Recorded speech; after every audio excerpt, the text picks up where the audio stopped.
हमारे channel Bhavesh Yadav official को लाइक subscribe जरूर करें। डीजे सुनील शाह भवदेवा। बोला बोला बाबा मटेश्वरनाथ की। लवंडिया लवंडिया लवंडिया तुमसे लाएंगे सब में देवघर घुमाएंगे। दूध हटाओ मक्खन मिश्री माथा जो मेरा है किस्ती गांजा पिएंगे सारी रात।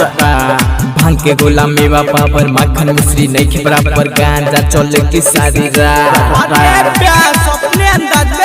दूध हटाओ मक्खन मिश्री माथा जो मेरा है किस्ती गांजा पिएंगे सारी रात। भांग के गोला मेवा पावर मक्खन मिश्री नहीं के बराबर गांजा चलेगी सारी रात। लवंडिया लवंडिया लवंडिया लंदन से लाएंगे सावन में देवघर घुमाएंगे। लवंडिया लंदन से लाएंगे सावन में देवघर घुमाएंगे। महाकाल रिकॉर्डिंग स्टूडियो मटेश्वर धाम काठो।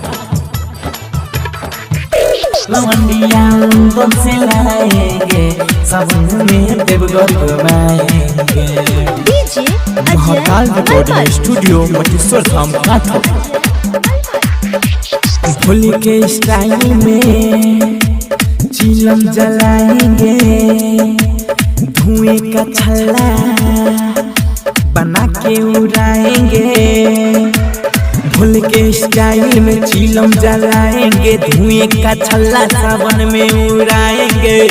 लवंडिया लवंडिया लवंडिया लंदन से लाएंगे सावन में देवघर घुमाएंगे। लवंडिया लंदन से लाएंगे सावन में देवघर घुमाएंगे।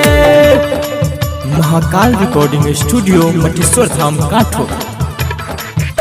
लवंडिया लंदन से लाएंगे सावन में देवघर घुमाएंगे। महाकाल रिकॉर्डिंग स्टूडियो मटेश्वर धाम काठो।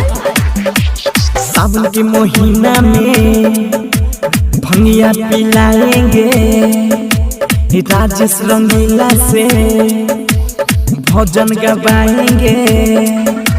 सावन के महीना में भंगिया पिलाएंगे राजेश अंशु से भजन गवाएंगे। लवंडिया लवंडिया लवंडिया लंदन से लाएंगे सावन में देवघर घुमाएंगे। लवंडिया लंदन से लाएंगे सावन में देवघर घुमाएंगे। डीजे सुनील शाह भवदेवा।